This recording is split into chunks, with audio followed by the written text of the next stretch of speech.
Season 1 of Vince Gilligan's latest TV series has recently wrapped up to a resounding, I think that was good. That was good, right? And while I also thought the show was good, what I really found interesting was the subtext, especially as I developed my own interpretation of the characters and events. Now on the surface level, the show is about a peaceful hive mind from outer space that takes over the world, but there's some survivors and they want to revert this. It's a fun watch, but also pretty slow paced for a straightforward science fiction series, which is why I think there are some conflicting feelings from viewers who are ready to see the next Breaking Bad or Better Call Saul. But once you look deeper into some of the events of this show, there are really a lot of interesting ideas to unpack. And I think the slower pacing is a deliberate decision that gives time for fans to fully digest it.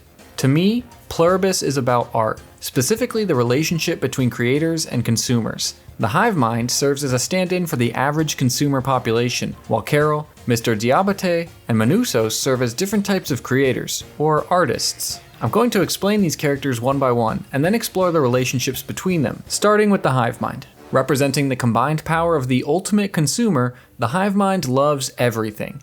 It holds all humans, creations, concepts, and life in equal regard, and it loves each and every one of them. This comes with plenty of positives. With everyone in agreement, there is no war, no crime, no disagreements. Everything is awesome, and everything is efficient. These qualities are best shown by the food they consume, a perfected formula of the necessary nutrients for the human body. There's no need for different types of food since every food is equally loved in their eyes. There are no issues with using dead human bodies to make it, since efficiency is also prioritized. But there is one thing the ultimate consumer cannot stand, a thing that only exists because of the survivors of this world, and that is discomfort. Consumers do not want to be uncomfortable. They do not want to be challenged. They shut down when presented with negative emotions, they cry when forced to answer difficult questions, and they would prefer to separate entirely from the people that would challenge them. If this sounds like I'm being too harsh on the modern consumer, think about the average reaction when people see something that is too political, too hard to follow, too in your face. You know, something like Pluribus. Most people seek comfort in art, in the familiar. They want to watch sports, reruns, nostalgia porn, and big dumb movies where the good guys win and the bad guys lose. This sounds pretentious, but the mere fact that the algorithm gave you this video probably puts you slightly above the average consumer.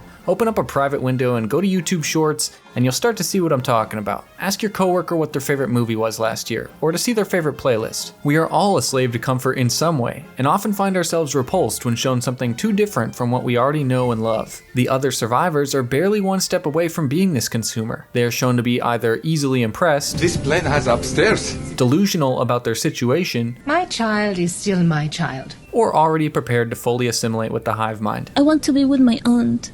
I want to be with my cousin. The last major aspect of the ultimate consumer is that it cannot create concepts. It can create, of course, but only from prior existing human knowledge. Cooking good food, building a replica of a diner, working on a giant antenna. But when it comes to making a simple choice, such as going with Carol or Mr. Diabaté, it can't do it. It can't even make the rational decision to not give Carol an atom bomb. This is because new concepts come from dissatisfaction with the status quo. You can only come up with something new if you think it improves on the current solution. And since the hive mind loves everything equally, it has no reason to create new concepts. The act of making a choice here would imply that it values one person more than the other, when really, it would be fine with either. It tells Carol the same thing in the finale, despite having a relationship with her while Manousos has treated them with complete contempt the entire show. You can't love him the same. It's not the same.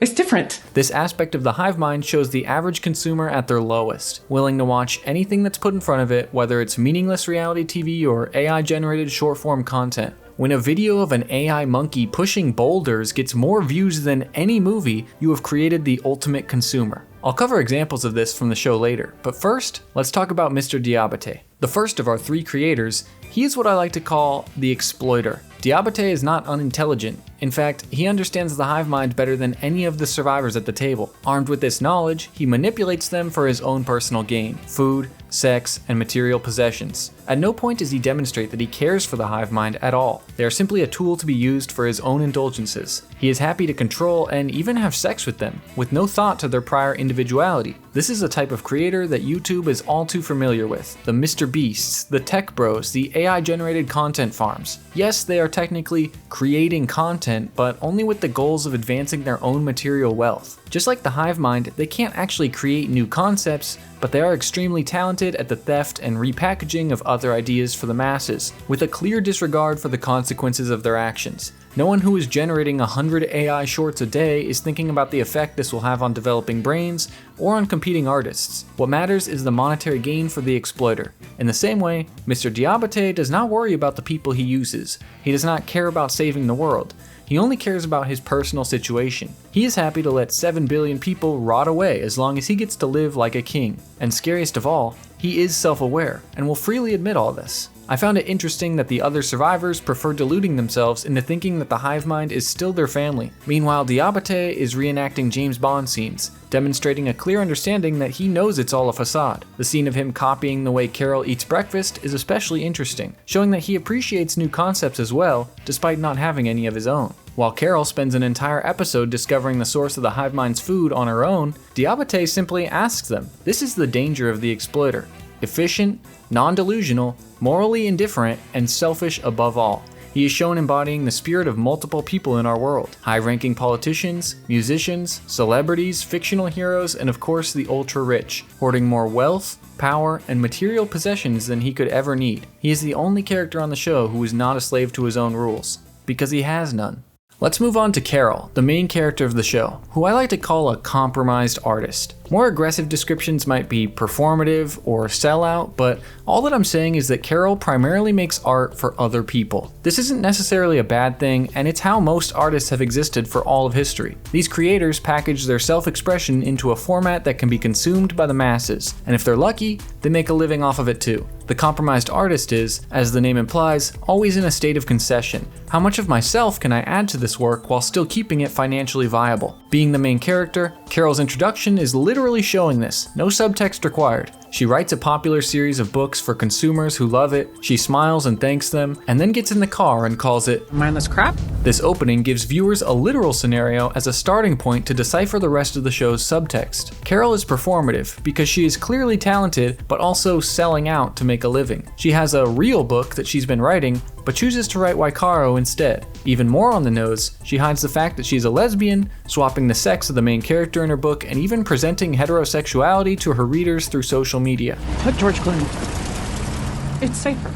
In all facets of her life, Carol chooses the comforting rewards of making mindless crap over any form of authenticity. Sound familiar? This is where I think the show gets really interesting. The compromised artist is a combination of the consuming Hivemind and the exploiter Diabaté. Her actions before the joining are the same as the exploiter, profiting off of the tastes of the average consumer without believing in her art. But her delusions are the same as the Hivemind. She rejects discomfort at all costs. The life she lives is because of the compromises made. She has a nice house, makes a decent living, shops at Sprouts, travels to exotic locations, all at the tiny cost of pretending to be something that she's not. In this specific instance, the exploiter is almost more respectable. They at least admit that they're only motivated by material possessions. But Carol still believes that she's a temporarily embarrassed artist. Eventually she'll write her real book. Eventually she'll come out to her fans. Eventually she'll have a family with her partner. The scene with the grocery store perfectly encapsulates the lie that Carol has told herself for years. I'm a very independent person, okay? She insists that she's independent, yet is forced to watch how much she truly depends on consumers to meet her needs. There is still a heavy cost to these delusions. Complete and inescapable depression. Carol is shown to be absolutely miserable throughout the show, both before and after the joining. She is quick to anger, drinks alcohol to the point where it was clearly a problem, self-medicates, and can't even enjoy the northern lights while on vacation. The act of living a lie is simply not compatible with happiness. The exploiter is happier than her because he doesn't lie to himself. The Hivemind seems happy, but also has deeply rooted issues when presented with negative emotions, and of course has no real human agency. So what happens when all the comfort that the compromised artist has built for themselves is suddenly stripped away? This is the inciting event that starts Carol's character arc. Once the perceived individuality of her consumer base is removed, Carol is forced to recognize that their praise is ultimately meaningless. This is where she differs from the exploiter on a fundamental level. If all she cared about was the comfort, she would move to a mansion with a harem and live the same way as Mr. Diabaté.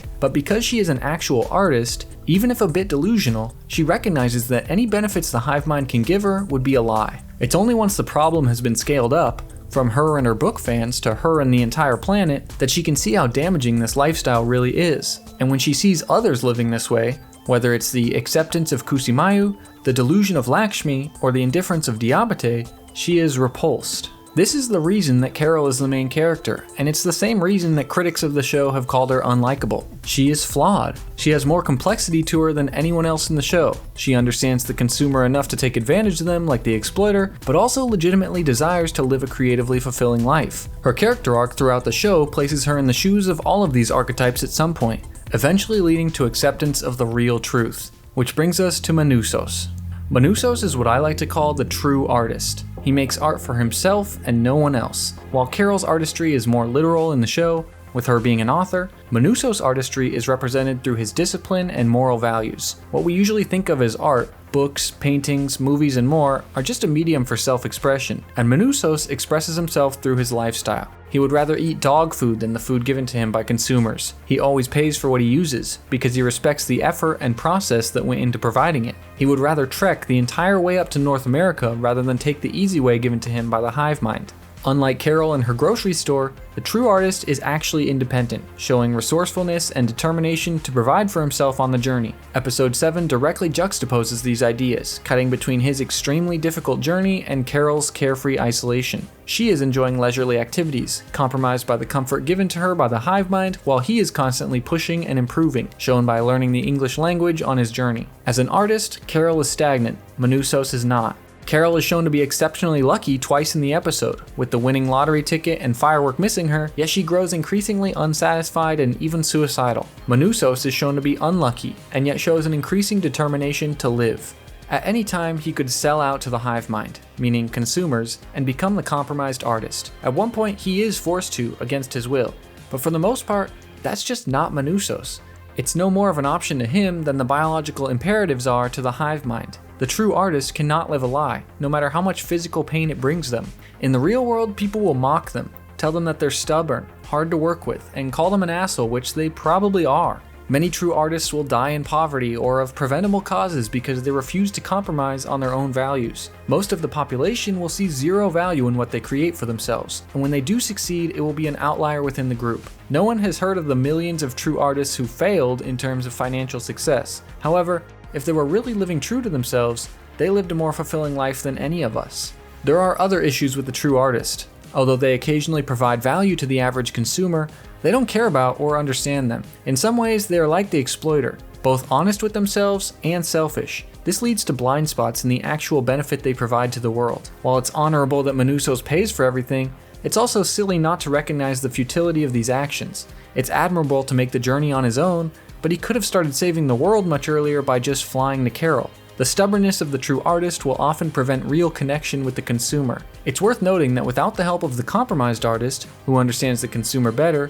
Manousos would have never taken the time to trek up the continent and eventually engage with the Hivemind himself. However, once he reaches Carol, the difference in values clashes. After learning the truth, the depths to which Carol has sold out, Manousos is repulsed, just like Carol was with the other survivors. He considers her a traitor to humanity, and Carol knows deep down that he's right. She displays all signs of embarrassment, lying to hide the truth, panic at being discovered, anger, shame, and of course ignorance, refusing to answer the question when asked if she wants to live a lie or the truth, in the form of having Zosha or saving the world. These are some of the ways compromised artists feel in the face of true artists. It's embarrassing to be called a sellout, or to be told you only care about the money, or that you've lost connection to your roots. This is why I think reducing this conflict down to something as simple as man better than woman is a bit of a shallow take. In fact, it misses the entire message of the show. Remember, Carol started out as Manousos. She berated the other survivors for their indifference and fully intended to save the world. With a surface level analysis, you can say that she is the same person in the final scene that she was by the second episode. But this skips over the entire inner turmoil of the compromised artist. By the time Manousos arrives,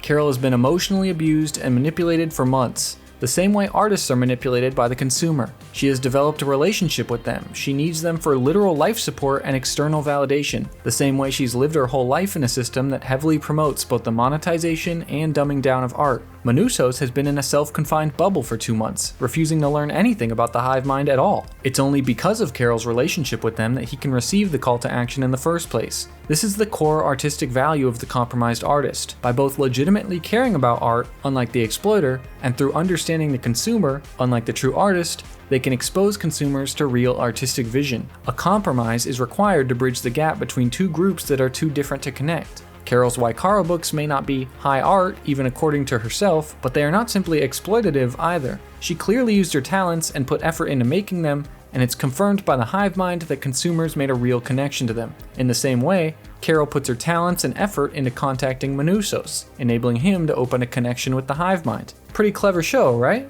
Now that we have our archetypes, I want to examine some of the more pivotal scenes and situations that support these ideas, especially regarding the relationships between the four of them. The first is the scene where the Hivemind explains to Carol that it loves her cheesy romance novels just as much as it loves the works of Shakespeare. And although the Hivemind sees this as a good thing, Carol, an artist, sees it as ridiculous. When she presses the Hivemind for what it loves specifically about her novels, it has trouble picking anything out, and finally settles on the feelings of a pre-assimilation human regarding a certain passage. That made quite a few of us tingle.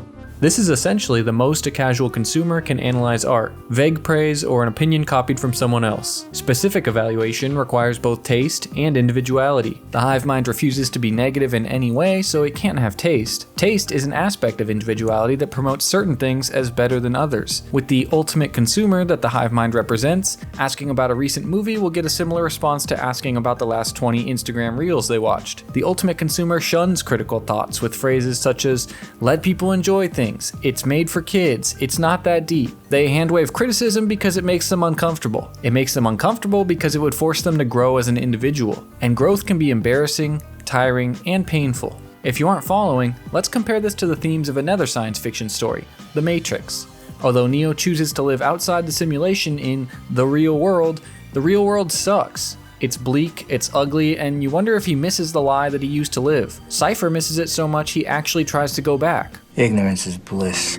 In the same way, Carol tries to go back to living a lie, staying asleep in the blanket of comfort rather than face the truth and solve the problem. I think that's the fear of the all-loving consumer. Thinking is annoying.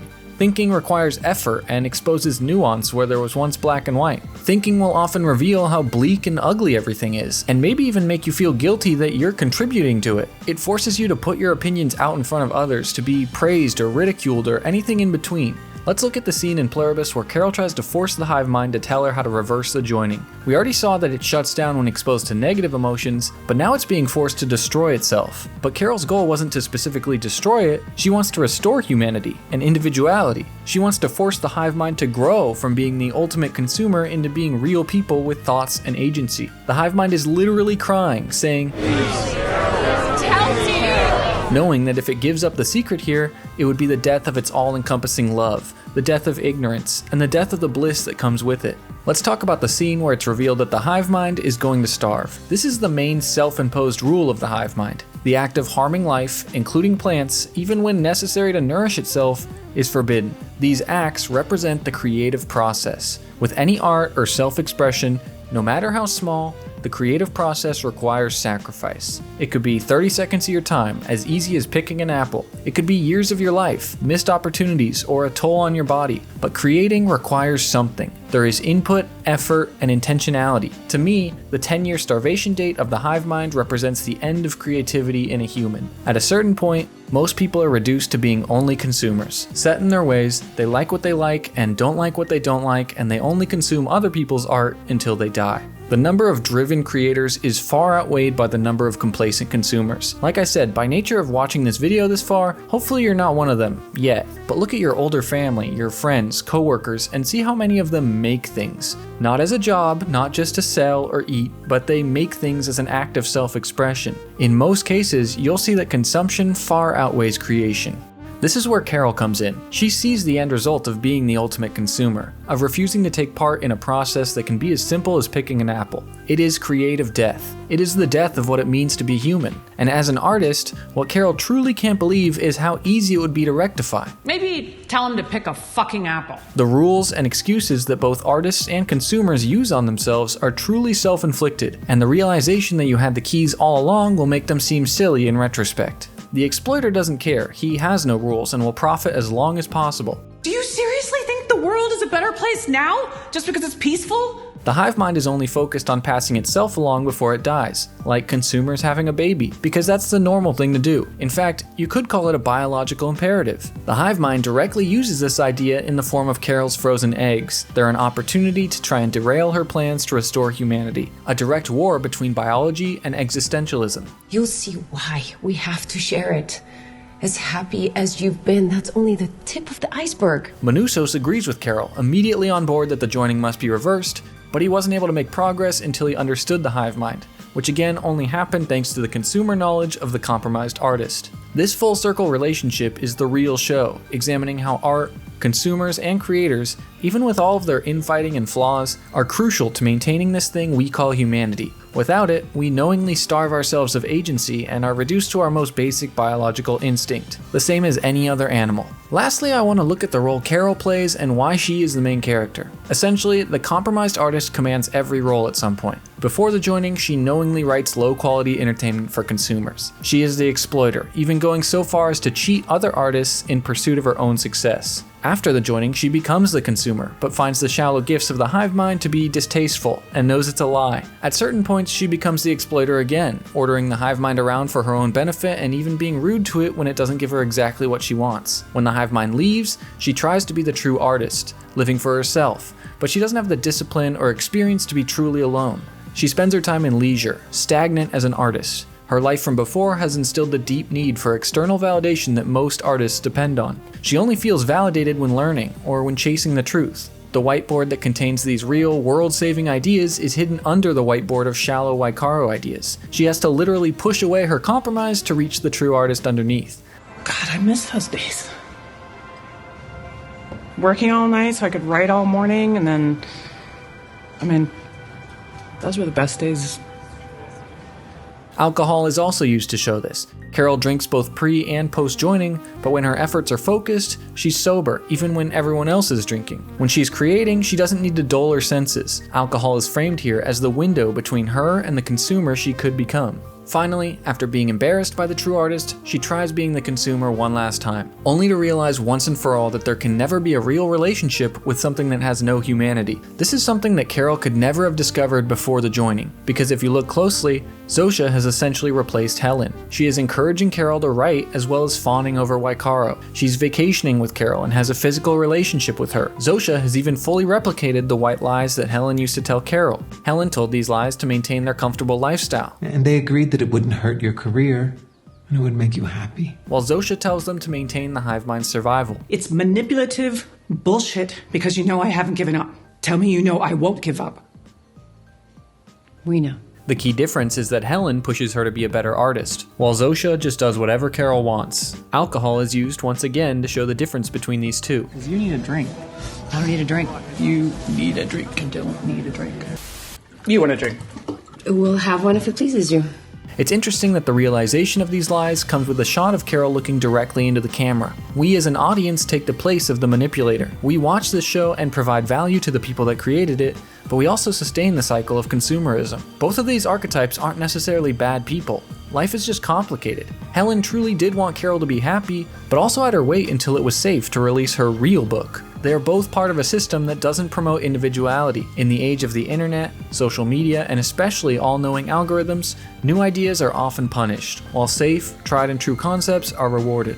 This show really struck a chord with me, and there's a lot more to analyze than what I've covered here. I don't really consider myself an artist, but I like to think that I have talent, and YouTube videos are my primary form of self-expression. Whether I'm just trying to make people laugh or talk about something that I'm passionate about, I'm putting components of myself out there for everyone to see and judge. I want to believe I'm Manousos, making whatever I want for myself only, but if I'm being truthful with myself, I still consciously and subconsciously tailor my content, both for my viewers and for the algorithm. I still despise the Diabatés of the platform, who only create by hacking viewer retention and stealing ideas in search of more money. I feel bad for the consumers who are so preoccupied with the difficulties of life that they don't feel like they have the time to create anything. I worry about the younger generation that's being raised on analytics-based content, and I especially worry that when they do pursue creativity, they'll mistake algorithmic success for legitimate artistic merit. When I want to point these things out, I almost feel silly. What if I'm wrong or overreacting? What if people call me pretentious? What if I am pretentious? But these are just the fears that come with human self-expression. Putting your true self out there is a deeply uncomfortable experience.